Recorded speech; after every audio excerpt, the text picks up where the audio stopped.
gamers, and welcome back to the RegentsPlays YouTube channel. Today we have official news, I guess yesterday, but I'm making it the day after, of Battlefield 6 Battle Royale. This is the first official news we actually have about the Battle Royale. Of course, we learned that there's going to be a BR mode in Battlefield 6, and now they've tweeted out about the mode itself. So we're going to give a little read through. There may be some gameplay as well. I know Battlefield Labs is continuing, so if you haven't already, keep an eye out on your emails. You may get invited to play in the Battlefield Labs testing, which is very exciting. Of course, October 10th, a month away now from the full release. I cannot wait for Battlefield 6. It's going to be all over this channel, and I'm very, very excited. So there is the first official look at the Battle Royale map, it looks like, and you can see the firestorm around the fiery clouds, and there's actually some information about the firestorm that's been announced. I'm assuming it's going to be in this blog post, so we'll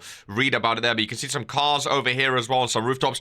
I've seen, rooftop warfare and stuff. Obviously, you can land on these rooftops and fight and everything like that. The map itself looks very good. It's very, it's like an up-and-coming city. There's a lot of scaffolding up of buildings being made and whatnot in this area. I'm assuming there's going to be some open areas, some fields and stuff like that around as well, with vehicles and whatnot. But map-wise, it looks very, very decent. I've never been a big Battle Royale fan in terms of like Call of Duty Battle Royales and stuff like that. I think they're too sweaty, too grindy. But Battlefield Battle Royale, I feel like might be right up my alley. It might be the first BR experience I actually fully enjoy. This week we begin testing a new addition to our Battlefield universe, a Battle Royale built on Battlefield's unique DNA. The information and feedback from players in Battlefield Labs will be incredibly valuable in helping to refine and deliver this experience. The details below are intended to help players understand our philosophy for this mode and to provide context for participants in the upcoming Battlefield Labs test so they can jump right into the action. This is one reason I love Battlefield Labs. I think it's so helpful for Battlefield and for us as players to know that they have a hub, a lab for players to actually play. Not just content creators, but any random old players can get involved and invited to Battlefield Labs, which I think is so crucial, because then you get new players being invited, you get veteran players, you get creators, you get non-creators, you get a whole host of people playing these Battlefield Labs sessions and giving feedback to Battlefield as to what they want to see. Battle Royale, the Battlefield way, we see a great opportunity to infuse the core Battlefield pillars of class-based squad play, tactical destruction, and vehicle combat into the Battle Royale genre to create a high-stakes and adrenaline-pumping gameplay experience. This is Battlefield's twist on the classic formula, so you can expect to find all of the core principle of Battlefield taking place within this mode. Gadgets, explosive, destructible environments, and vehicles can all be used to secure the win. Of course, we have seen a Battlefield Battle Royale experience before in Battlefield 5 with Operation Firestorm. Didn't quite go the way they would have expected. I think them making it a paid thing, I think it was like £20 to play and, get it and stuff. They done it all wrong. They done it all wrong. They are about, 10 years too late on the Battle Royale genre.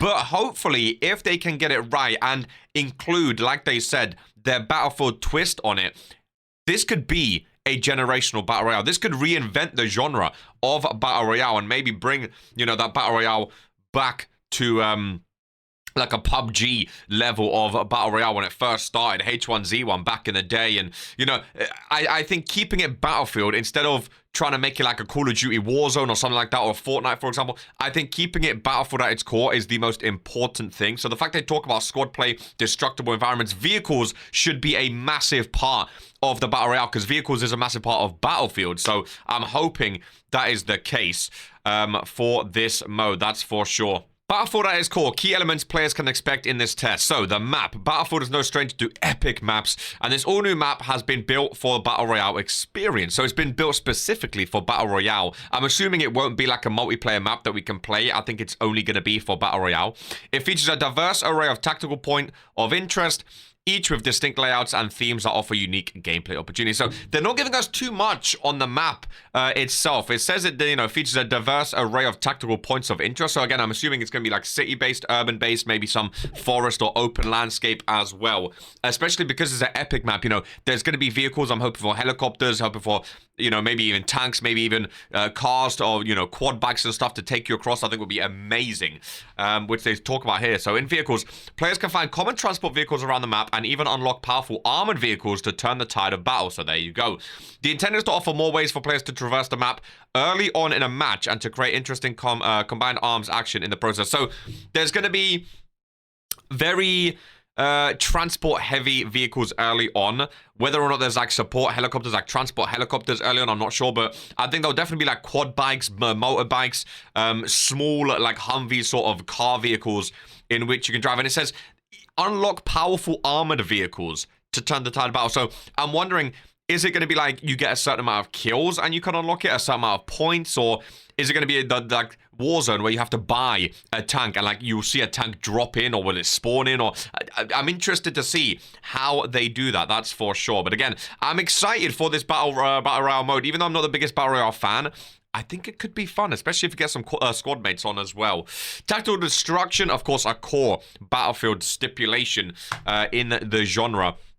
We need as much destruction as possible, and here we go. Destruction will be everywhere in this mode, from creating pathways through walls to toppling buildings. We look forward to seeing players' ingenuity, that's the word, with destruction and how they use it to defeat their opponents. We need destruction, even in Battle Royale. You need destruction in a Battlefield game. You need to be able to explode buildings, and interesting, it says creating pathways through walls, and yeah, we need this, ladies and gentlemen, that's for sure.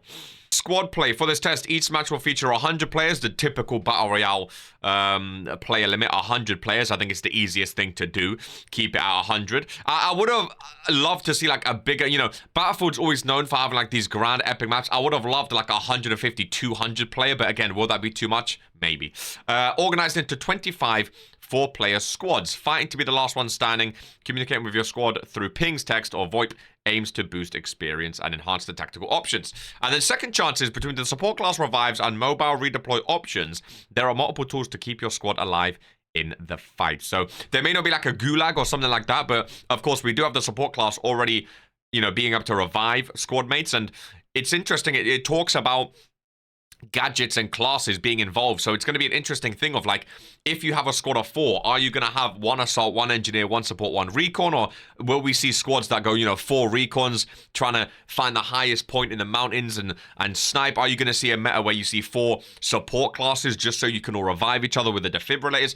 Is it going to be open weapons or closed weapons? I'm assuming it's going to be a case of you can buy weapons and get classes, like find weapons on the floor. So I'm assuming it's going to be like open classes. So people are going to have to choose based on their gadgets rather than the actual weaponry that you would normally use. Whereas in multiplayer, obviously in closed weapon, you be a support because you want to use a specific, you know, an LMG, for example, or you be a recon because you want to be a sniper. Whereas in this, we may see support players with sniper rifles, with SMGs, etc. So that's going to be interesting. Did talk about the ring, and it is the deadliest ring in Battle Royale history. We set out to bring the most dangerous ring in gaming to Battle Royale that instantly kills players upon contact. There's no running into the force field, there's no running into the ring, there's no running into the fog to try and outmaneuver your opponent. No, no, no. This fire kills on impact, ladies and gentlemen. And this is one thing I love. One thing I hate about Call of Duty is when the zone is coming, you want it to feel threatening. You want it to be a case of the floor is lava, of if this touches me, I'm not going to make it. Whereas normally in Battle Royale games, what you find is people hang back through the fog because they have a gas mask or healing, and they're like, oh, I can outlast you in the fog. And I hate when that's the case of like, I have healing, I have a gas mask, so I can last longer in the fog than you. No, no, no. If you're lagging behind and if you're not moving to the center of the map, you will die on impact. Urgent warnings: as the fire approaches, soldiers will be pushed into more intense firefights as the game space continues to shrink. There's no jumping in and out of it, no using it for cover, no walking through it. If you get caught in it, you are done.